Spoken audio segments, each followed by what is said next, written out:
Yes. Okay, so welcome back, my dear participants, to our post-lunch session. We are having Dr. Tamogna Sarkar today as our next speaker. Dr. Sarkar has already delivered few wonderful talks in this course on Pramanyavada and on other issues as well. So he, as you might be knowing by this time, that he is a professor of philosophy at Jadavpur University. So, without wasting any more time, over to you, Dr. Sarkar. Yes, I thank Bhaktivedanta Research Center and Professor Nirmal Chakraborty for inviting me again to deliver my second lecture in this ongoing course on Indian philosophy. And overall, it will be my third lecture. So today, I wouldn't be able to show you any PPT. I will just talk on the Jain theory of knowledge on the basis of some notes prepared by myself. Jain theory of knowledge. In present days, what we refer to as Jainism has its historical root in the non-Brahmanical ascetic tradition prevalent in the region located to the east of the confluence of Ganga and Jamuna, Ganga Jamuna Dwab, from a very ancient period. And even prior to the birth of Siddhartha Gautama, the Buddha, the tradition was prevalent in that region. The institution of asceticism prevalent in that region is generically called the Shramana tradition, comprised of ascetics wandering individually or in a group with varying views towards life and the world. Their ascetic lifestyles were marked by the exertion of labor or efforts, srama, epitomized in their practice of austerities, penance, tapa, including meditation. Primarily, their aim was to gain control over senses. And for most of those ascetics in that region, if not for all, for most of them, the ultimate aim of the ascetic lifestyle was complete eradication of karma in an effort to achieve human omniscience and the consequent liberation without seeking any external, albeit divine help. That is why their tradition was called Sramana tradition. And this path of forbearance and abstentions was grounded on the attitudes of equanimity and non-violence to all life forms. And one lineage of this ascetic tradition gradually developed into what is now known as Jainism. And the ancient name of it, or according to some scholars, at least the part of it, the ancient tradition that was the part of what is now called Jainism. The ancient name was Nirgrantha of this tradition. That means free from all bonds. Nirgrantha, all bonds, bindings of all karmas. And from its very inception, which is believed to be initiated by a revered person called Rishabha, who is also known in the tradition as the first Jagi, Adi Jagi. And from the very beginning, from the time of Adi Jagi Rishabha, Jainism believed in the existence of pure soul. And Jain theory of knowledge, what we will talk about, as it is developed in the hands of Mohabira, and then through various scriptures, and then through later periods through the logicians, Jain logicians, all is based on the belief in pure consciousness, in the pure soul, and its karmic defilements. According to Jainism, Jiva, as individual pure consciousness, is eternally free.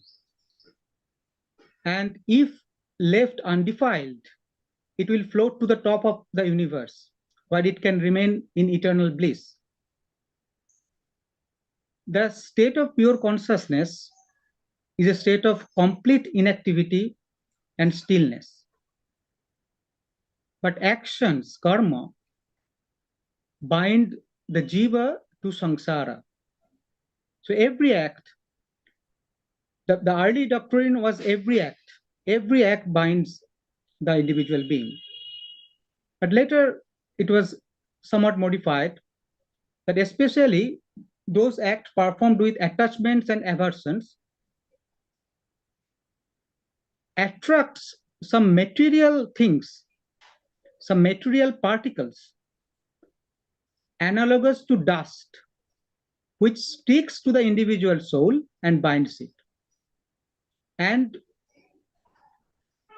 classical Jainism use this idea to conceive of material karma particles which enter into the territory of the soul by forming a homogeneous atomic structure through each, primarily it was each, overt bodily and linguistic performance of the jiva. So according to Jainism, karma is a type of particle, is a type of matter which is attracted towards soul by our activities, especially those activities with attachments and aversions. So in the developed karma theory of Jainism, karma is made a part of the ontology as a type of material substance. It is a kind of pudgala drabha, the subtlest matter. It is the subtlest matter which is going inside our body, inside our organism to bind us. And every immoral act is responsible for our bondage because of the subtlest element, which is our body is already a deposit of karma, and we are acquiring karma from our surrounding through our actions or with attachments, actions with aversions and others. So karma as homogeneous collection of matter attracted towards the soul to make it bind. There are many types of karmas, but mainly eight types of karma,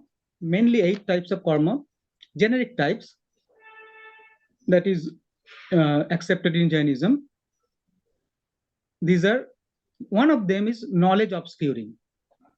One of them is Jnana Varanya.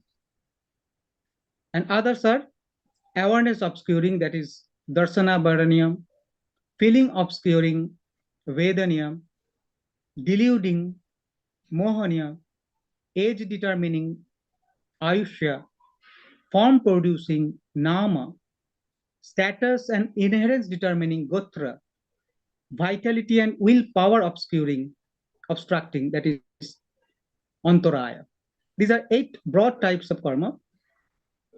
Among these 8 types, knowledge obscuring, that is Jnana Varanya, awareness obscuring, Darshana Varanya, and deluding, that is Mohanya, and also the vitality or willpower obscuring karma, that is antaray. These are called ghati karma. These are called ghati karma as they are capable of directly destroying the fundamental nature of soul. And these physical karmas have also their psychical counterparts. These physical karmas are called drabya karmas, which have their psychical counterparts, that is bhava karma. Drabya karmas cause internal turbulences or vibrations inside our body in the region of the mind, and giving rise to some internal states and passions like feelings of attachment and aversion, ignorance, etc. They're all impurities of the consciousness. These bhava karmas also. And these bhava karmas, again, in turn, leave impressions or samskara of the bodily, verbal, and mental actions performed by the jiva. These bhava karmas leave impressions or samskara or trace inside the body, that is the outer seat of the consciousness. And drabya karma and bhava karma, material and psychical, they mutually cause each other from the beginningless time, and perfect, what Jainism call perfect or complete knowledge, that is kevala jnana, that is omniscience of all the objects in the universe and their infinite manifestations, moods and attributes.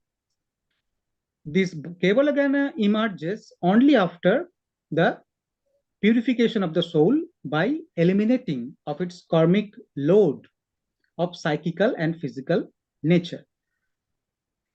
So the goal is to achieve omniscience, the goal is to achieve human omniscience and the perfection of knowledge, that is the kevala jnana, and it is directly linked to the development of our moral capacity, the development of our spirituality. How to set off the karmas. And each karma is bonded for a certain duration to form the subtlest body of the jiva, the subtlest body, the subtlest physical system, that is subtlest biological system that is going inside our body is formed by the karma, and that is called the karmic body, which is the nearest and the subtlest seat on consciousness. The karmic body is the subtlest biological system or biological process that envelops our consciousness. And drabya karmas, that is material karmas, are the physical records of the past activities of the soul. What we have done, our body is also the accumulation of our past karmas, samskaras. But new karmas are also going in due to our actions with attachment and aversions. And cognition is related to that karma and consciousness, because cognition happens either through complete destruction or separation or removal of especially awareness obscuring, that is darshana avaraniya, and jnana avaraniya, knowledge obscuring karmas. Either you completely remove it. Removal here means separation. Removal does not mean the absence. Separation of karma, especially those jnana avaraniya and darshana avaraniya karma, these are all physical systems, biological systems. Either you completely destroy it, completely separate it, then you will achieve keval gyan, or all other knowledge, all other cognitions apart from keval gyan is happening through the partial removal. Partial removal means a somehow destruction come subsidence. This is the technical language called destruction and subsidence, Khoy and Uposam of the Ganabaraniya and Darsanabaraniya karma. That is why all other knowledge, all other cognitions, apart from the Kevala Gana, are partial, because they are happening through partial removal or partial separation of Ganabaraniya and Darsanabaraniya karma.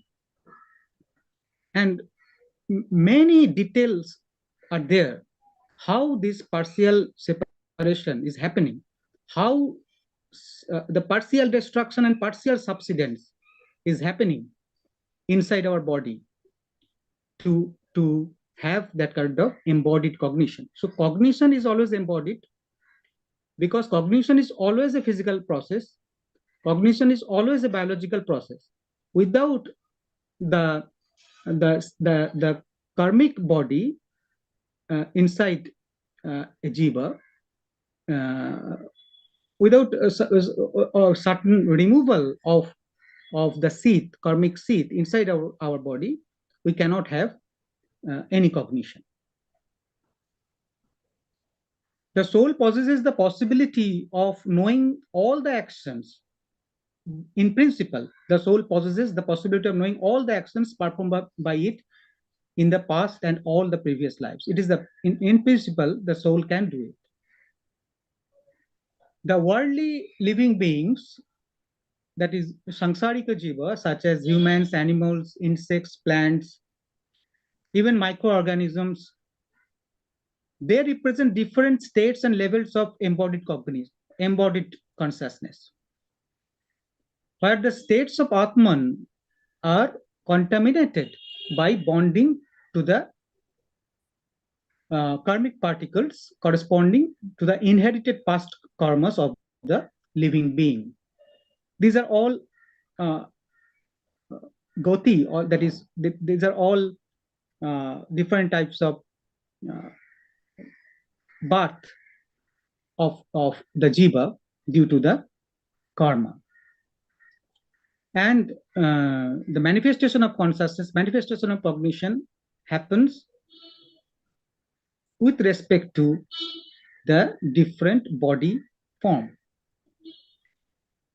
The karmic body is constituted by the various karmic particles, and there is also, along with this karmic particle, there is also an element called the radiant or energy body, Teja Sarira, inside, along with the karmic Sarira. The Teja Sarira, there is energy which is happening inside our body, which it is also a biological process. It is also related to the karmic body.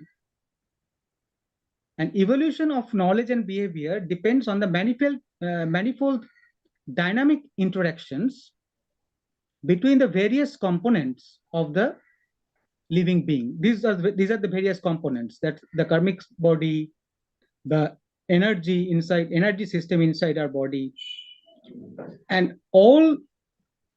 there is another element called lesha in Jainism. Lesha is a kind of radiation which encodes information about the states of the subtle karmic body and the gross physical body. So it is kind of link between the subtle body, karmic body, and physical body. The link is called the lesha. It is also a kind of radiation that is a part of Tejas Sarira. So lesha provides the link between the powers of the soul, the powers of consciousness, the karmic body, and the physical body. So our cognition, how cognition originates,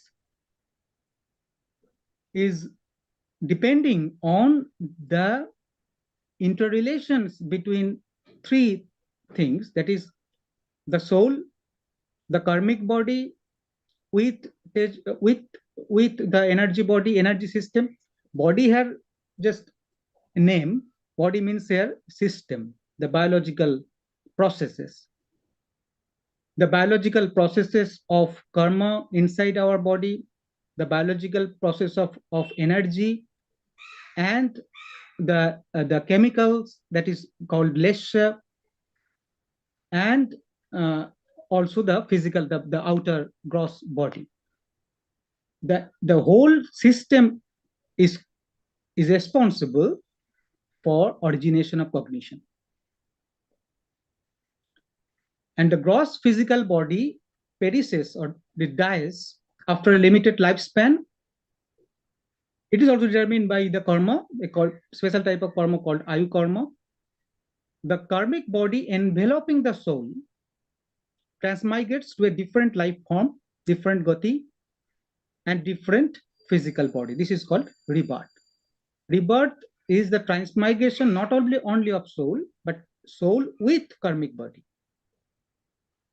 Lesser, that is the radiation, at the moment of death is instrumental in determining the life form of rebirth. This cycle of death and rebirth of the physical body, influenced by the karma dynamics and the karma load, continues till the soul is purified. The complete purification happens and it gets liberated by eliminating the bonding with karmas and becomes free karmic body. This is our goal.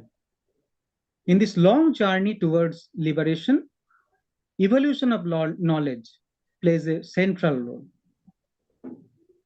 Close to the liberation, the higher, closer to the liberation, the higher the stage of knowledge.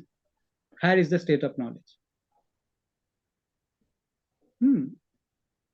The karmic body restricts and distorts the attributes of pure consciousness, and thereby its capacity for knowing the true nature of reality, and it is reduced in proportion to the size and types of the bonded karmic particles. How loaded we are with karmic particles determines how far we or how much we know. The inherent capacities of knowledge also depend crucially on the life forms, that is the life we are in, and also the structures or biological processes of the concerned physical bodies.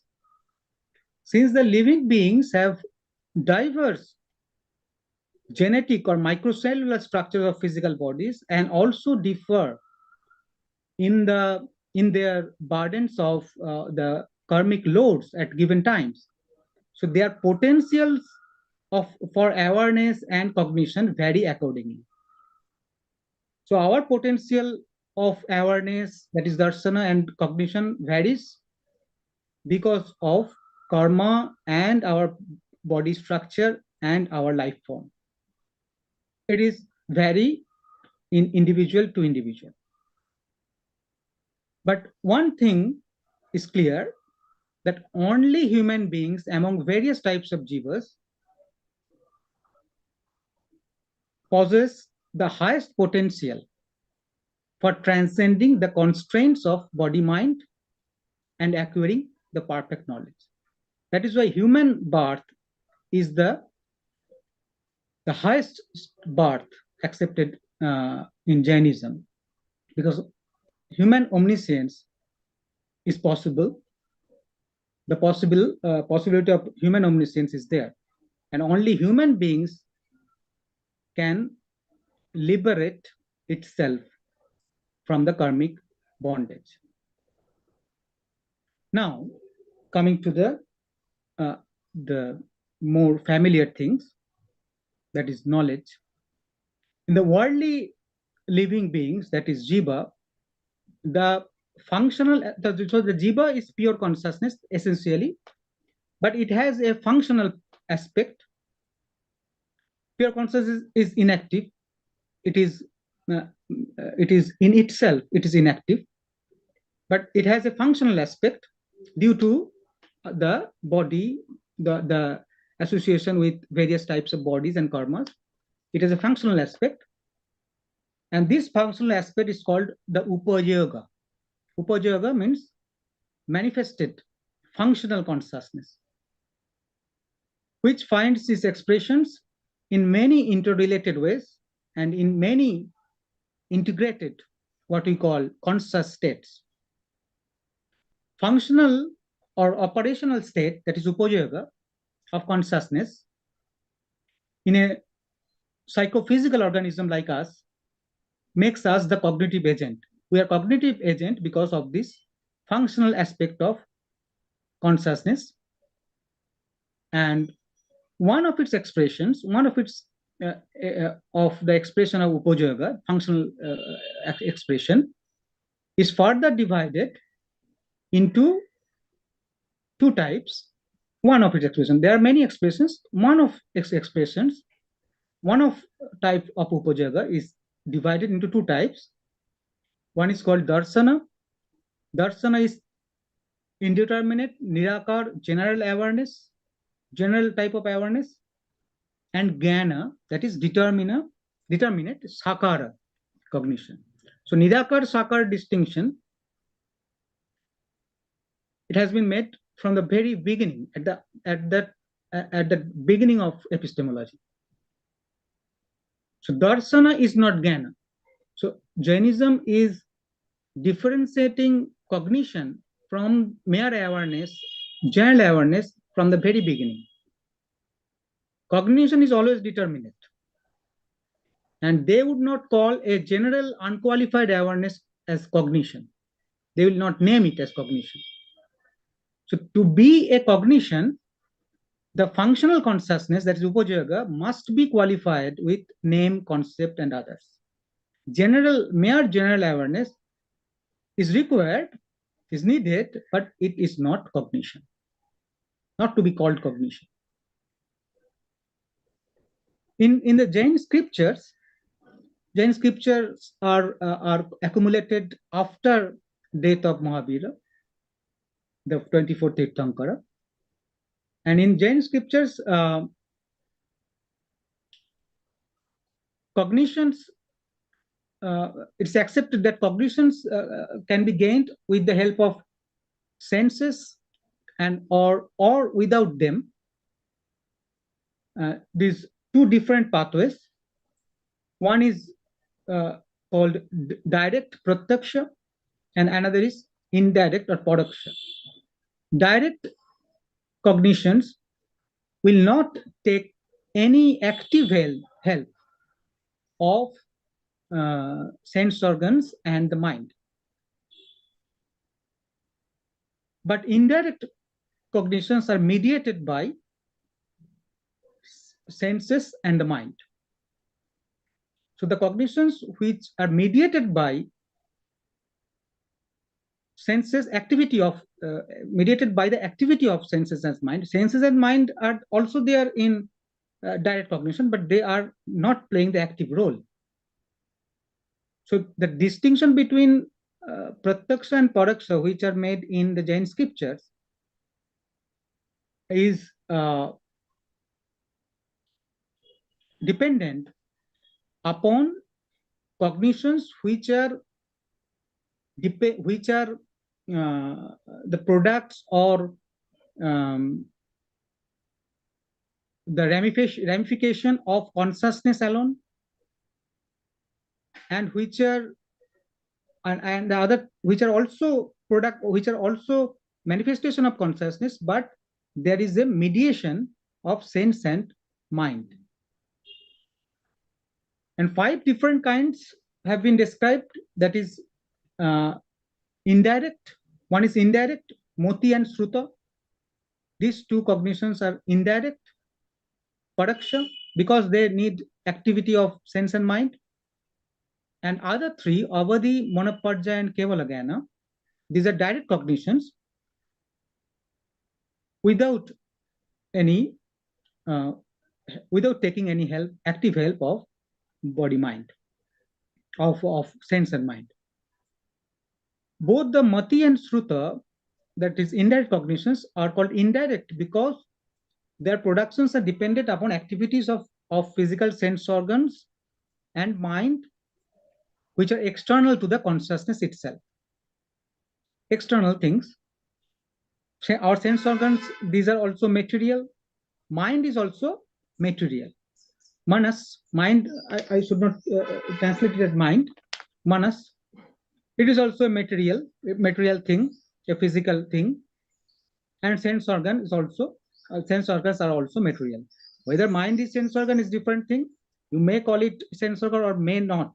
Jainism has no stipulation whether we call it indriya or not. But the fact is that mind is the sarvendriya, that it acts, it processes the data received by sense organs. So the processing faculty is the mind.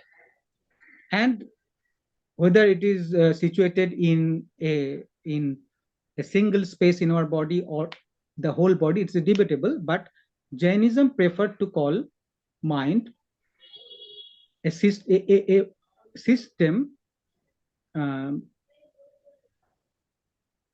pervaded in the whole body. The process system pervaded in the whole body, not only in the brain. But it cannot act without accepting data from the sense organs, from the external sense organs. Anyway, the other three cognitions, that is Avadhi, Manoparjaya, and Keval, these are called direct, since no activities of physical sense organs are required for their productions. These cognitions, these direct cognitions, they directly depend on consciousness alone for their productions, only by the power of consciousness. Atma matra sapeksha. These are. In the scripture, there is no separate distinction made between Jnana and Pramana. According to the Jain scriptures, a person with the right view, it is depending on the person. If a person has the right view, right faith, sammak drishti, then each of the 5 types of cognitions can be true. It is dependent on the cognitive agent. If he has right faith, right view, then all the 5 types of cognitions can be called true.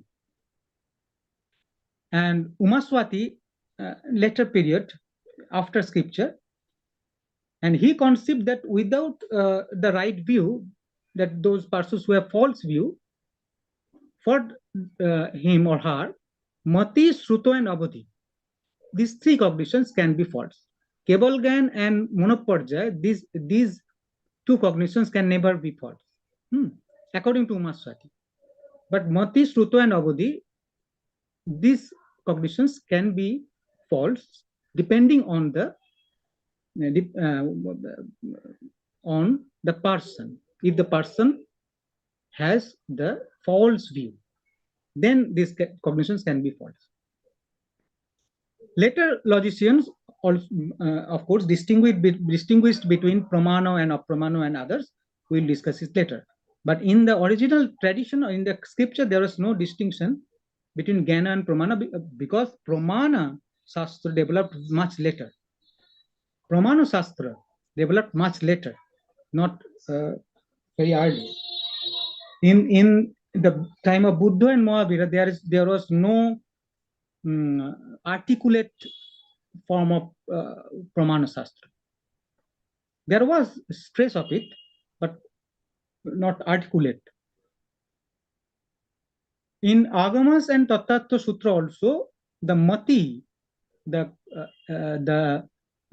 indirect cognition mati, was used in very wide sense. The sense of mati is very interesting in the scripture. Any invariably object directed, that is intentional, any invariably object directed non-verbal cognition generated with the help of senses and mind is called mati. Any invariably object directed non-verbal cognition generated with the help of senses and minds is called mati. It is also called abhinibodhika cognition. And sensual cognitions, what you call perception, they are not calling it perception. at the beginning. Sensual cognition, cognitions happens through primarily through senses. Memory, recognition, and inference for oneself. They are all included in mati. The original sense of mati. Sensual cognitions, memory, recognition, inference for oneself, they're all included in mati. And mati, when associated with words, gradually resulted into sruta, verbal cognition. Mati, when associated with words, gradually resulted into sruta. Sruta, verbal cognition, produced primarily by manas and is associated with sound and also capable of being expressed into words. So primarily produced by manas, associated with sound and capable of being expressed into words. This is the Shruta cognition. And they are closely related because mati is the cause and Shruta is the effect. And there is also partial identity between mati and Shruta. Though they are two different cognitions, but one is resulted into other. So there is partial identity. In the process of gradual development of mati into Shruta, there are several stages of mati we will see, but in this process, some later stages of mati may be associated with words. But if they are not directly produced by words, they are included under mati. When mati starts and gradually processing and proceeding towards Shruta, there may be some later stage, which are associated with words, but since they are not produced by words, they are included under mati. We'll see later in the stages of mati that last two stages or even three stages, which are associated with words, but is not called Shruta because they are not produced by words.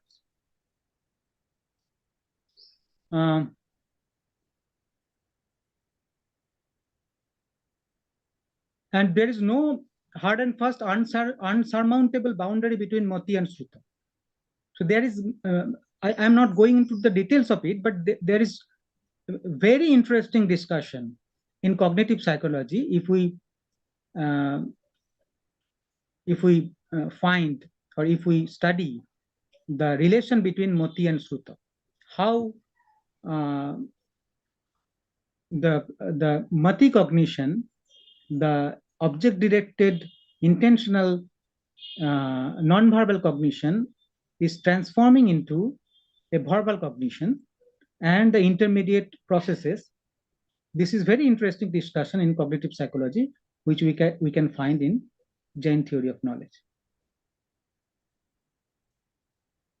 The following four major stages in the development of mati jnana have been distinguished.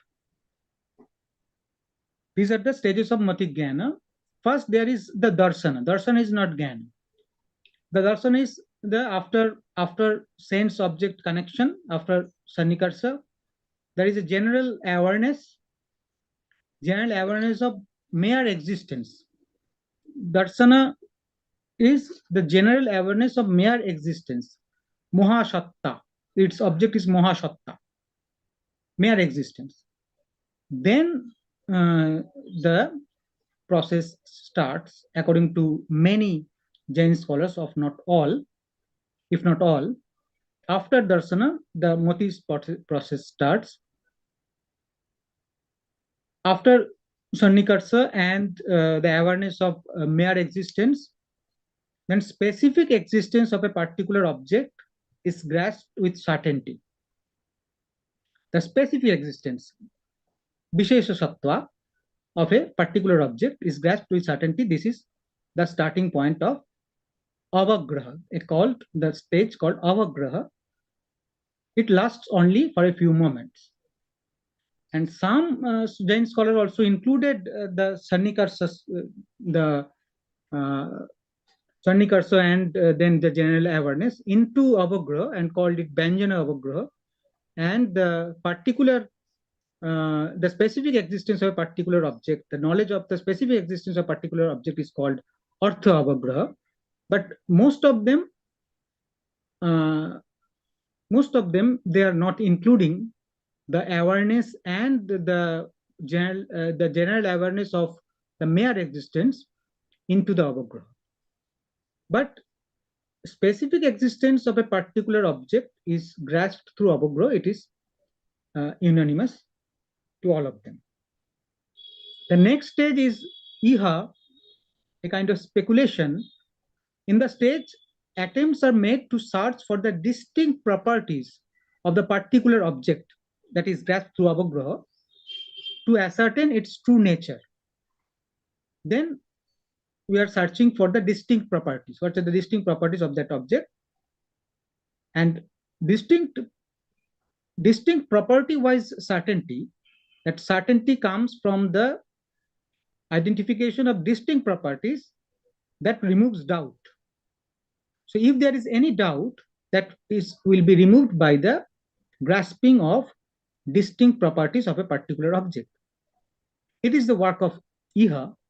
So iha is iha is preceded by doubt, and after doubt, the identification of distinct property of a particular object can remove the doubt. And the stage may last relatively for a relatively long time. Its time is longer than avagraha. Next is the stage of apaya or abhaya. It is a perceptual judgment. This is the stage of complete determinate cognition, which occurs after exclusion of non-existent features of the object. In the iha stage, the particular properties of an object is identified. Then there is the exclusion of non-existent features of the object. When this happens, the complete determinate cognition of an object happens. In this stage, the object is recognized clearly and precisely, and it is more specific than mere removal of doubt. In the apaya stage, is more specific than the mere removal of doubt was happened in the iha stage. When non-existent properties are removed, there is more specific judgmental cognition of the object. And next stage is called of the perceptual process of the moti is called dharana or retention.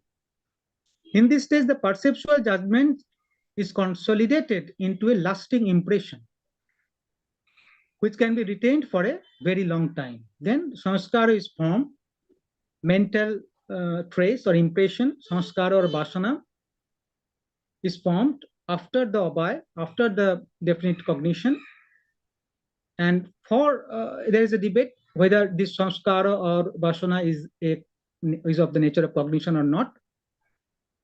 Some many Jain scholars think that this cognitive trace, cognitive impression is also a kind of cognition, and which naturally passes on to create memory. This impression or vasana or sanskara later creates memory, smriti.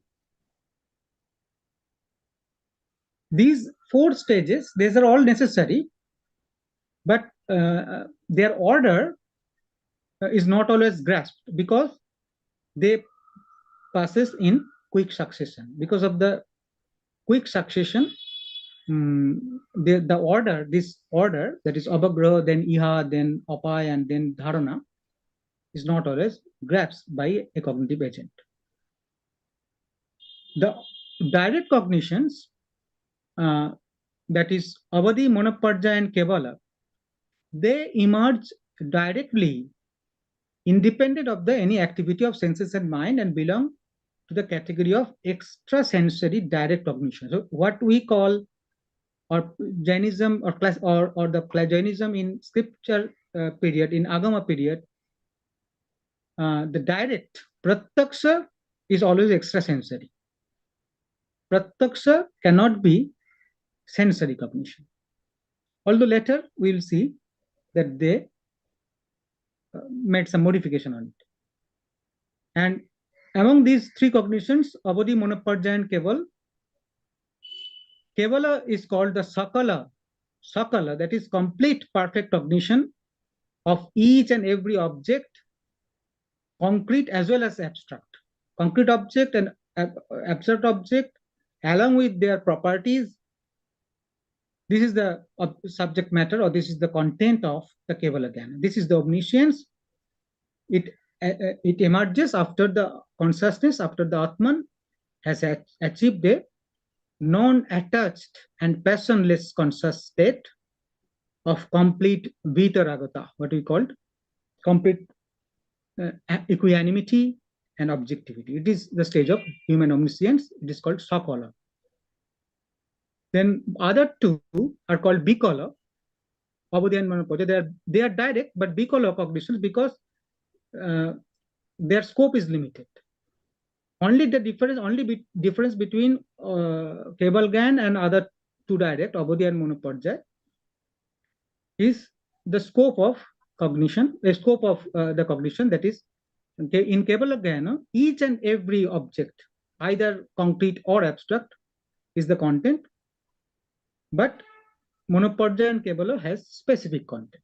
But with respective objects, with respective contents, both Monoparjaya and Kevala, they have complete clarity.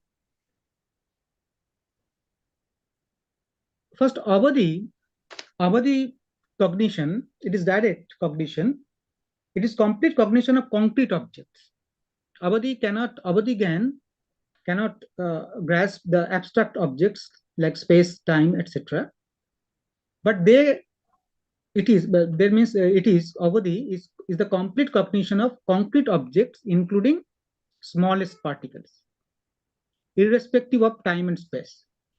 But it has some limitations which depend on its level, determined by the dissolution of karmas and state of spiritual purification. Avadhi is very person specific.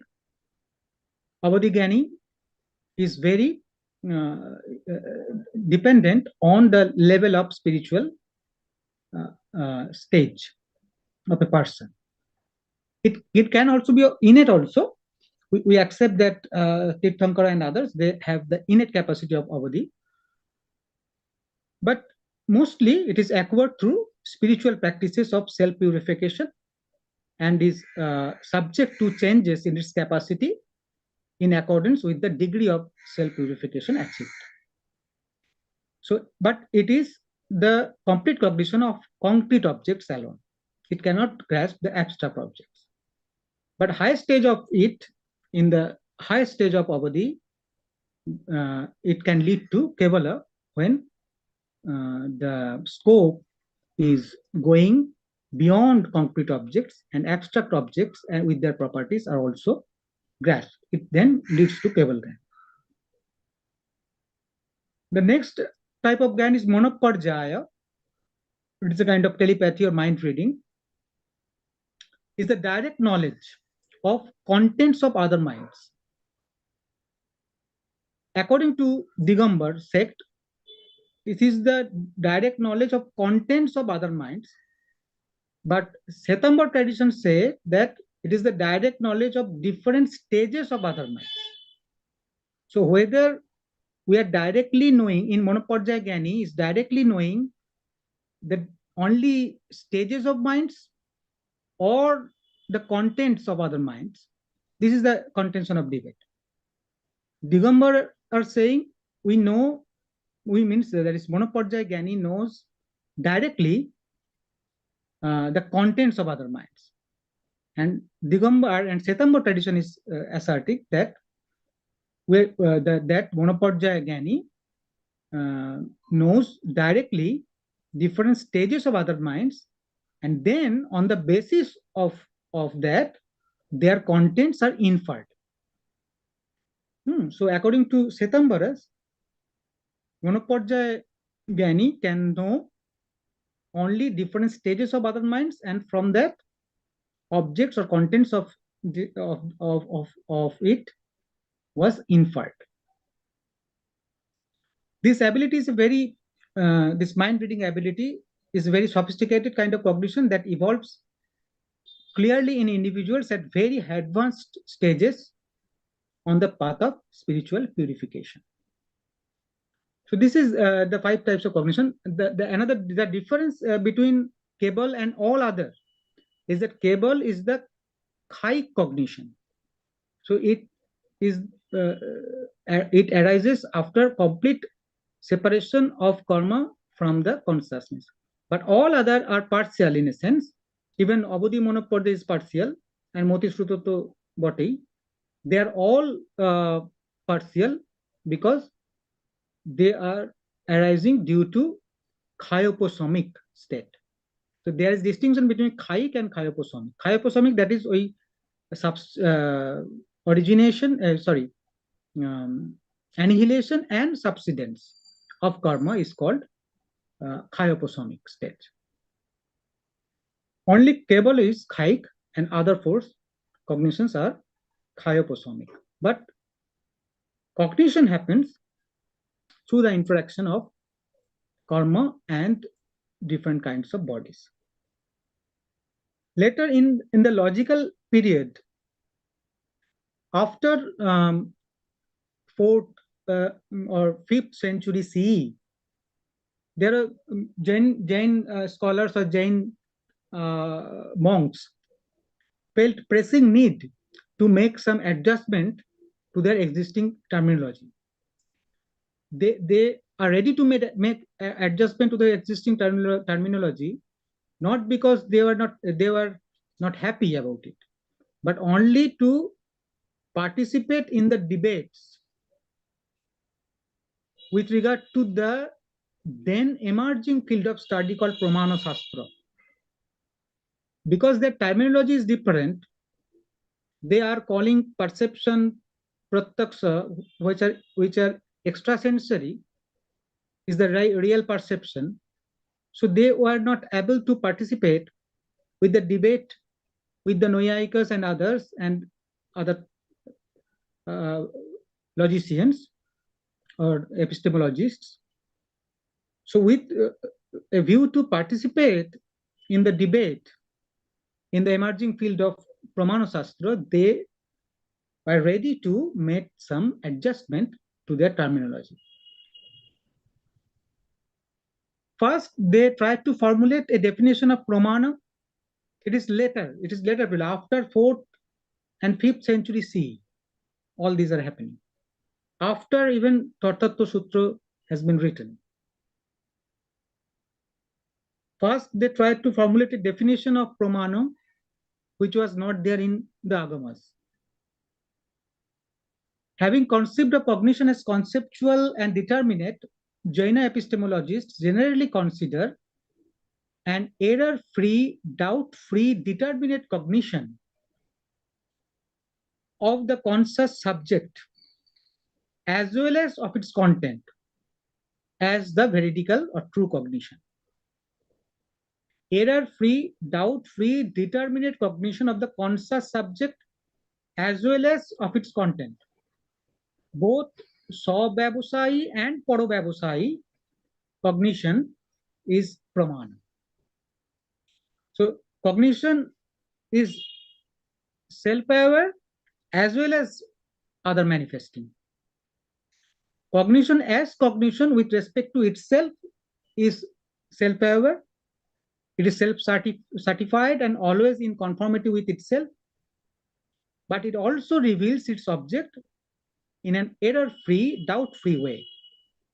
Only with respect to manifestation of objects other than cognition itself, that is the question of truth and falsity, veridicality and non-veridicality of cognition. In this context, cognition sometimes invariably, in an exceptionless way, conforms with its object so that it never gets contradicted. Thus, it is called praman. Sometimes it does not conform with its object in this way and be apraman. As cognitions, both prama and apraman, praman, I am using it interchangeably because Jainism does not believe in the strict demarcation of pramana and prama. There is partial identity between result and its cause, between pramana and its fall. So pramana can also be used in the sense of a true cognition. So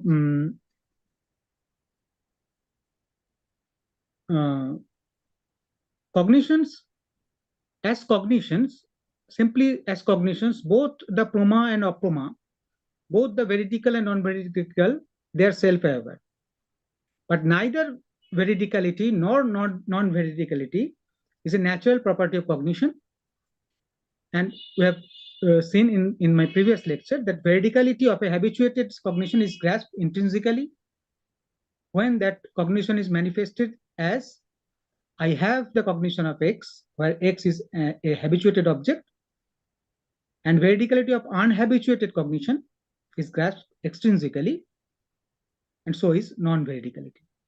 But Jainas accept extrinsic parata genesis of both veridicality and non-veridicality. So with respect to the genesis, they are parata. With respect to gopti, they accept a kind of onion. That in habituated cognition, it is sata. In non-habituated, it is parata. Especially from the 7th century onwards, Jainas were engaged in direct philosophical debates with disciples of Dharmakirti, and they made several adjustments to their own canonical conceptions on various epistemological issues. And that culminates, this process of adjusting terminology culminates in the writings of Okolanko. Okolanko was a Digambar teacher in the late 8th century. And in between, they tried various models of division of cognitions. Okolanko adjusted the canonical terminology into a new terminology of division of cognition. And the contribution of Okolanko and his followers is that they changed the criterion for the division of true cognitions from the dependence on consciousness alone, which was the canonical formation. The criterion was if it depends on the consciousness alone or power of consciousness alone, then it is direct, otherwise indirect. But this criterion was changed in the hand of Okolanko. And the new criterion was the degree of clarity, how clear cognition it is. In the new terminology based on a novel criterion of clarity for the division of pramana, the non-sensuals, that is the avadhi, monopadja, and kevala, they are called primary or transcendentally true direct cognitions. Paramarthika, pratyaksha.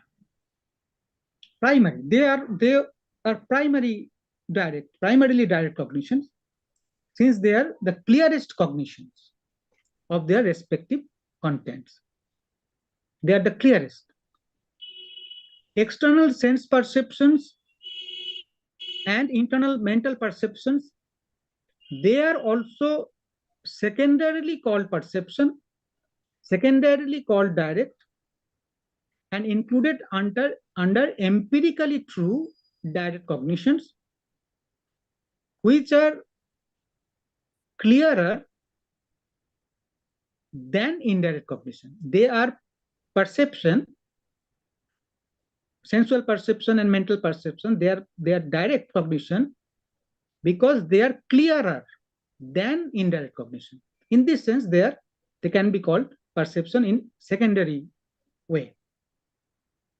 These cognitions are not the clearest or most transparent with regard to their objects, but can be called direct cognition or perception in a secondary sense of being more clear representation of objects than those of indirect cognition. Indirect pramanas, paraksha pramanas, they are further divided into 5 types. Memory, smriti, recognition, pratyabhigyan, torko, vyaptigyan is a separate praman, torko, inference, anuman, and verbal testimony, shabdabodh. These are all indirect cognitions in the truest sense. Sense perception, which was which is now being called as empirically true direct cognition, is clearer cognition than these 5 indirect cognitions, since the sense cognition can grasp more particularities than these indirect cognitions. Why it is more clearer? Because sense cognition can grasp more particularities than these 5 types of indirect cognitions, and moreover, it is not dependent on any other cognition for its genesis. Sense perception is not dependent on other cognition for its genesis, and because it can grasp more particularities, it is clearer than memory and others. Meanwhile, a Setambor teacher named Siddho Sen Mohamati wrote a book called Nyayavatar, in which he divided true cognitions into perception, inference, and verbal testimony. It is a different tradition of Nyayavatar, where pramana is divided into 3 types: perception, inference, and verbal testimony only. But it is not the popular or standardized Jain view. Although Nyayavatar's version is important, but this division that did not find much followers in the tradition and often charged of being too much influenced by the Buddhists.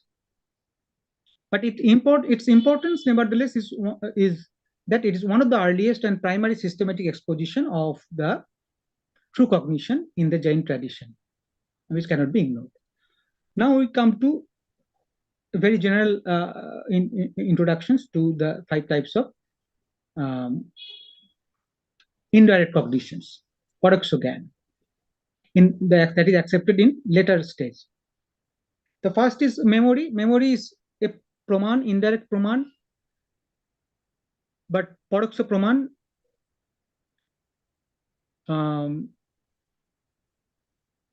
the main intention of what I find that main intention of this distinction is to certify the truth of inference without accepting memory. First of all, as pramana, you cannot establish inference as pramana, because memory is required. Truth of memory is required for the establishment of inference. For the memory it is true, and then next one is the recognition. Jains are saying recognition is also required for the establishment of bhakti as well as inference. So recognition can also be accepted as pramana. And then torko, it is also a method to establish bhakti, so it is also a pramana. Anyway, the next paraksha pramana is called pratyabhigya, recognition.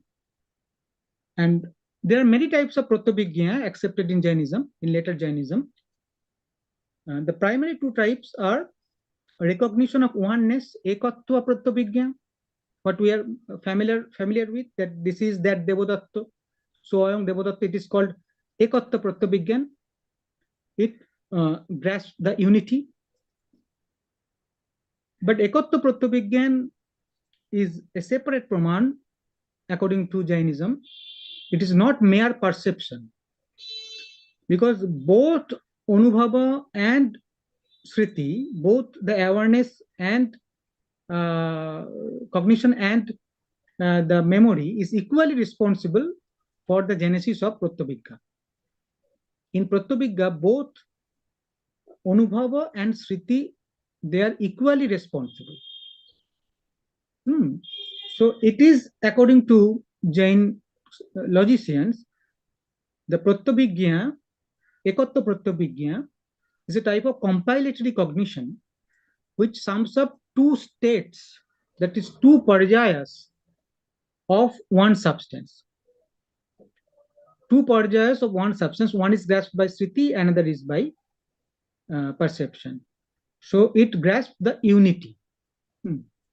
And they criticized in various ways the Jaina theory of recognition, why it cannot be called a perception. The main point is that Sriti also plays a primary role in the genesis of recognition. So you cannot call it a mere perception.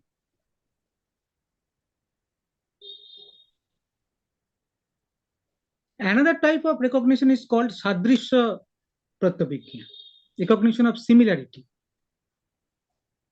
And Upaman, what is called Upaman in Nyaya, is a special case of this Sadrisha Pratyabhigyan. Sadrisha Pratyabhigyan is of many types, but Upaman is a special case of this recognition of similarity. Go Sadrisha Gavaya is also this cognition, Go Sadrisha Gavaya, is also a unity grasping compilatory cognition arising out of and sense perception. So in that Upaman also, you will find in the process, I'm not going into details of it, you will find that memory and sense perception is there, and a unity has been grasped. That is why the cognition of similarity is happening. So it is also called a separate praman. And without this Sadrisha Pratyabhigyan, the similarity recognition, the cognition of Vyakti also cannot be produced. So it is also necessary for the cognition of Vyakti, because in the process of Bhuya Darsana, the process requires both memory and recognition of similarity. The process of Bhuya Darsana in the establishment of Vyakti requires both memory and Sadrisha Gyan. Because presently perceived instance of Hetu, when we are presently perceived Dhuma, is similar or is of the same type of previously known Dhuma. That knowledge is required for the repeated cognition of relation between Hetu and Sadhu. But for the cognition of similarity cognition, similarity Pratyabhigyan, Sadrisha Pratyabhigyan is required in the process of establishment of Vyakti. So it is a type of pramana. But Torko is further required after Vyadarsana by means of Torko. Torko here means not the Noyayika type of hypothetical reasoning. Here it is meant simply a certain cognition of Vyatireka. For the cognition of a universal relation of Vyakti, a special type of reasoning is required. That is, it is certain that Hetu is not present in any place where there is absence of Sadhu. the certain cognition that the hetu is not present in any place where there is absence of sattva, saddha bhavapat avrittitva. This is the cognition of it, the grasping of this is the certain cognition of it is called torko. And because they are Bhatirek Pradhanavadi, the Bhakti they accepted is that Bhatirek Bhakti is the primary Bhakti. So the recognition or the cognition of the Bhatireka Nishchaya is important. That is why they prefer the term Abhinabhav rather than Bhakti, because they give much importance to Vyatireka than Annaya. Kevalannayi Bhakti is not accepted in Buddhism and Jainism.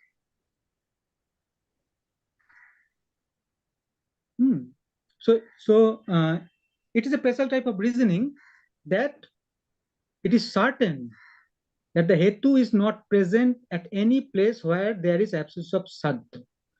This is a reasoning. This is torko. This reasoning or torko grasps bhakti. Hence, it is called a bhakti jnana, and it is a separate pramana, because without this jnana, without this cognition, inference cannot happen. All previous three cognitions, that is Sriti, Pratyabhigyan, and Torko, must be accepted as pramana. Otherwise, inference cannot be a pramana. And inference, Anuman, the most important thing about Anuman, about the Jaina theory of Anuman, is that they accept the sole criterion of, as the sole criterion of a true hetu. The sole criterion of true hetu is the possession of certain cognition of Abhinabhav.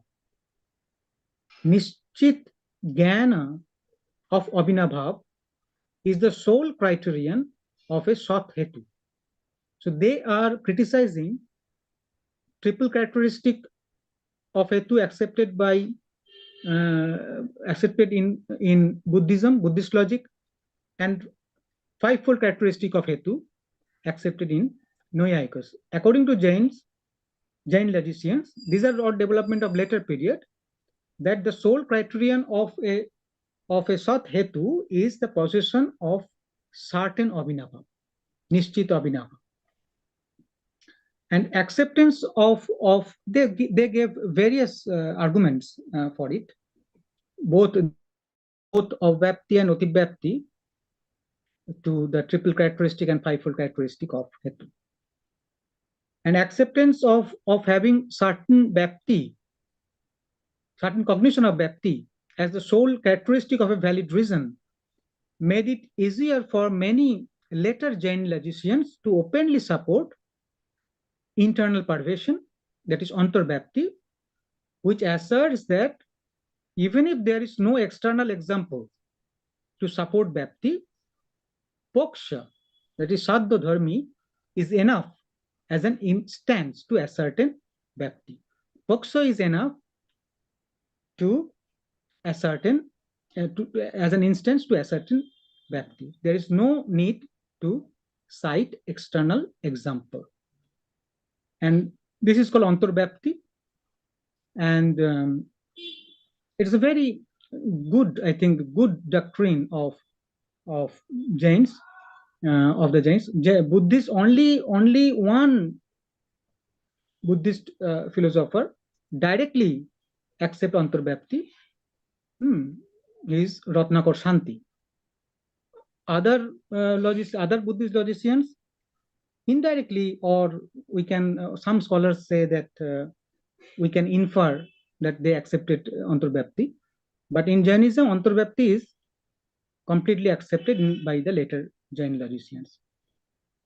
Because without accepting Antarbhyapti, you cannot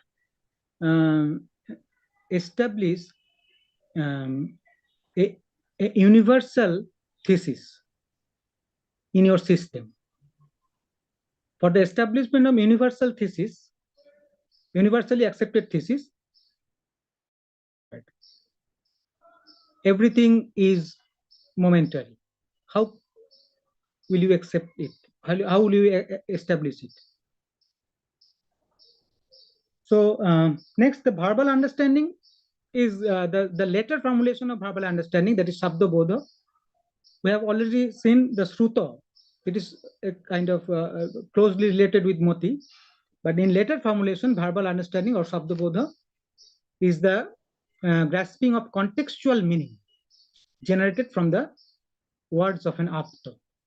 So Tatpar is the Vakarth, according to the later Jains. So contextual meaning generated from the words of an apta is accepted as the verbal understanding.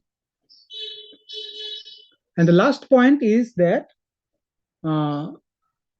in Jainism, the speciality of Jainism is that any determination of tattva, if you want to determine what is real, then it must be determined both through pramana and through naya, that is partial perspective. What we have seen, naya is also a part of Jain epistemology. What we have already discussed, the pramana, but mere pramana cannot determine what tattva is. Why? Because partial perspective is required. Why partial perspective is required? Why Nayabada is so important? Because according to Jainism, in language and in cognition, objects are represented either with respect to, objects are represented perspectively. In language and cognition, objects are represented perspectively. It is either with respect to substance and or with respect to place and or with respect to time and or with respect to condition and activity. Drabbata, khetrata, kalato, and bhavato. Drabba, khetro, kalo, bhava. These are the major perspectives. In that perspective, there may be combination of those some perspectives, or there may be single perspective. But when objects are represented in cognition, when objects are represented in language, they are always represented in either of these ways. These four primary respects to its primary respects or primary standpoints, Nikkepo or Nasha, Nikkepo or Nasha, primary standpoints remain vital across canons and in later texts as the Jaina method of property ascription to an existent subject. How will we ascribe a property without, because any property is perspectival, we cannot, perspectival means this mainly these four. There are many other perspectives, but we can club them together in either of these four. Drabba, khetra, kala, and bhava. So without these perspectives, objects cannot be represented in cognition. So the method of property ascription to an existent object is dependent on perspective. In language and cognition, objects are always represented from a standpoint. Understanding of the relevant standpoint, that is why understanding of the relevant standpoint is necessary for grasping the intended object. The process of grasping the intended object is called the Noya. But the Noyabada means Abhipraya. How you are grasping the intended object. And to grasp the intended object, understanding of relevant standpoint, that is understanding of Nikhepa, is required. Objects are always Nikkipto in our cognition and language. What we know what we know, the content of or the object is always perspectival, because they are ascribed, or they are nikkhipto in the cognition in a perspectival way. Nikkhepos are thus related to grasping the intended part of the entire multifaceted object. Object is multifaceted, they are multi-propertied, but the target property which we are going to grasp, that is the intended property, that is the noyo, the target property. And that noyo is perspectival because the property is ascribed in language or cognition from a perspective.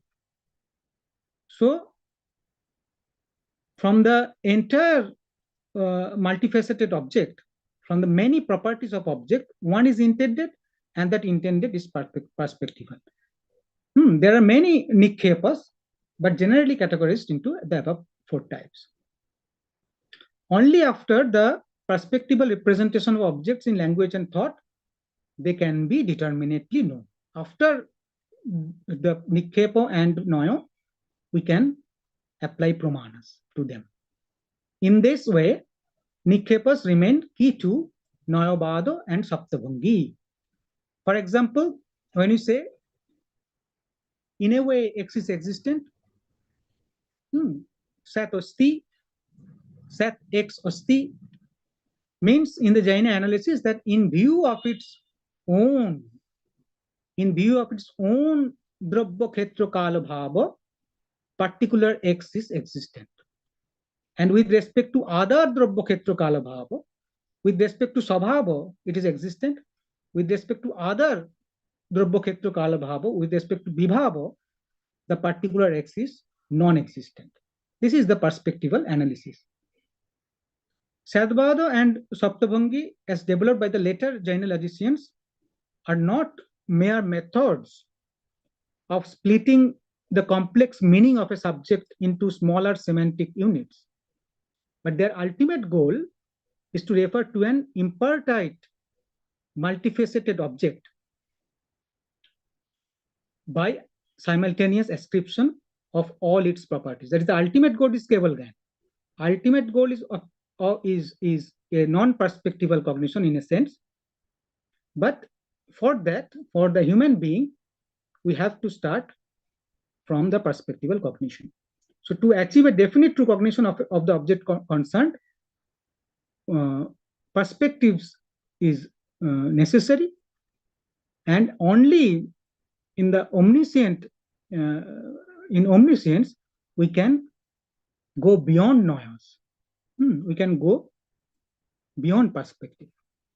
But other cognitions are all perspectival.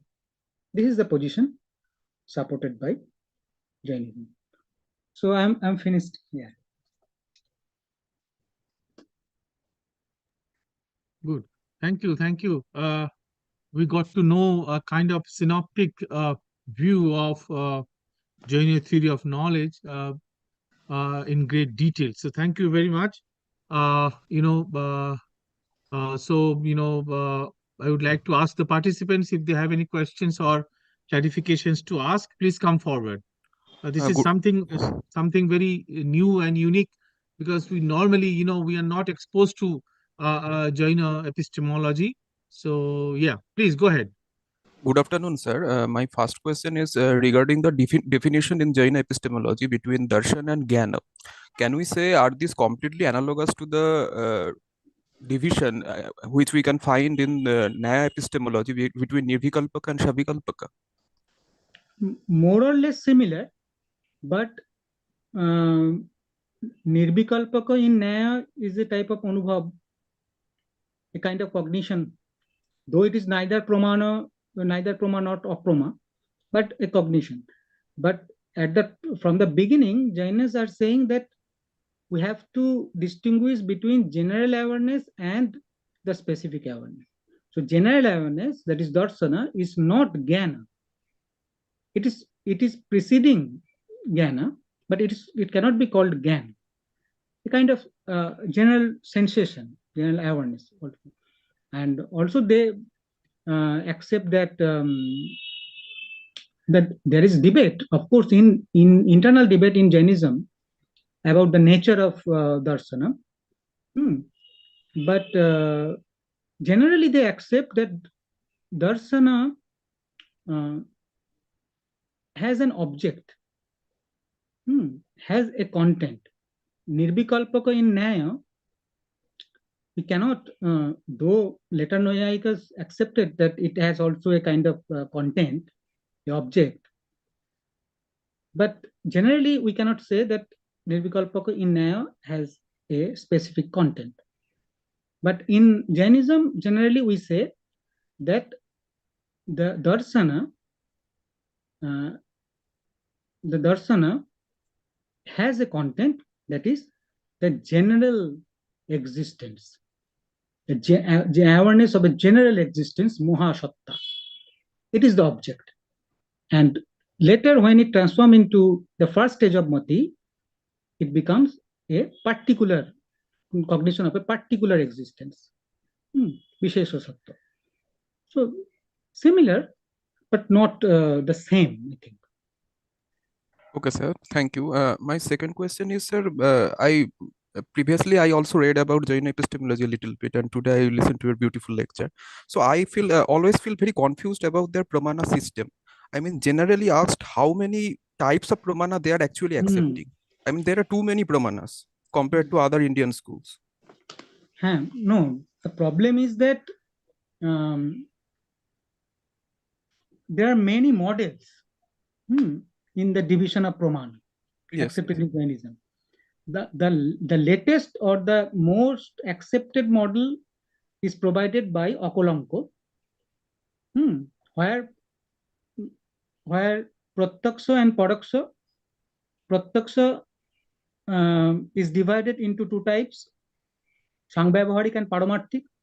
Under Sangbhyavaharik, you put sensual perception and mental perception, and under Paramarthik, you put Abodhi Monoparjaya Kebal, and Paraksha is of 5 types. What we have said, the Sriti, Pratyabhigya, Anumana, Priti Pratyabhigya, Tarko, Anumana, and Agama. That is Shabdabodha.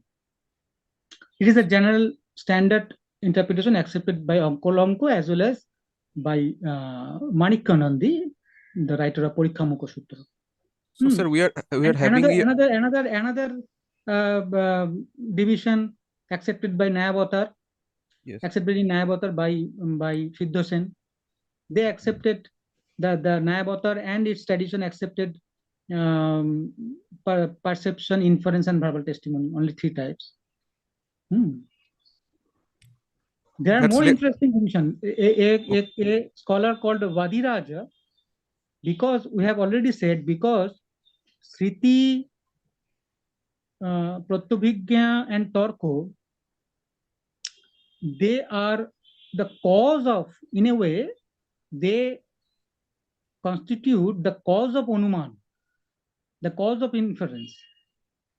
And if you accept at least partial identity between cause and effect, if Anuman is the effect and Sriti, Pratyabhigya, Tarko is the cause, then, and if you accept partial identity between cause and effect, then these 3 can also be secondarily called Anuman. So Vadiraj divided Paraksha Praman into 2 types, only Anuman and Agam. Because under Anuman, Sriti, Pratyabhigya, Tarko, these are included. So following the mainstream idea, we can say that Kevala is also one kind of Praman for the Digambara sect. Kevala is the highest stage of Praman. Okay. And sir, the 5 types of cognitions accepted in canon, Jain canons, Mati Sruto, Abodhi Monoparjaya Keval, Mati Sruto is indirect. And another information is that these 5 types of division of cognition is prior than Mahavira. Okay. This division was there before Mohabit. It is established. It has literary evidence that the monk of Parsonat tradition is debating with the monk of Mohabit tradition with regard to these 5 types of cognition. And so their understanding about relevance in their epistemology, are they also discussing relevance as a valid category or a valid modal category in their logic too, logical discussion too? Because we know in modern mathematical logic, there is one kind of logic named relevance logic as a subtype of modal logic. So in their logical discussion, are they taking relevance as a modal? Relevance in what sense? No, sir, you discussed about relevance in Jaina epistemology at the end of your lecture. Relevance means the perspective Yes, point. yes. The perspectives. So Yes. is that restricted to their epistemological discussion, or is there any counterpart discussion in their logical part too related to that? Logic is a part of epistemology in Indian tradition. So the perspectival view is there in the theory of inference, but mostly it is discussed under the verbal testimony. Okay. Mostly it is discussed under the agama pramana or sabdabodha, but it can be applied to the inference also, because each and every reality is represented in your cognition perspectively. Yes. So Bhuma and Bonni they are also represented in your cognition perspective. You cannot grasp each and every property of Bhuma and Bonni. Yes. So you are intending to accept a certain type of the intended property, your target property, that is the target property is perspectival. Only if you are capable, only if you are capable Gani, then only you can have the complete cognition of it. Yes. Sir, I got it. Thank you, sir. Thank you very much, sir. Thank you. Okay, I guess with that note, let us again extend our sincere thanks to Dr. Tamogna Sarkar for sharing with us a very interesting analysis of Jaina theory of knowledge. I'm sure that there are many more to it, much more to it, but I have given a general overview in it. Yes. Thank you very much for your help and cooperation, Tamogna Sarkar. Thank you. Thank you, sir.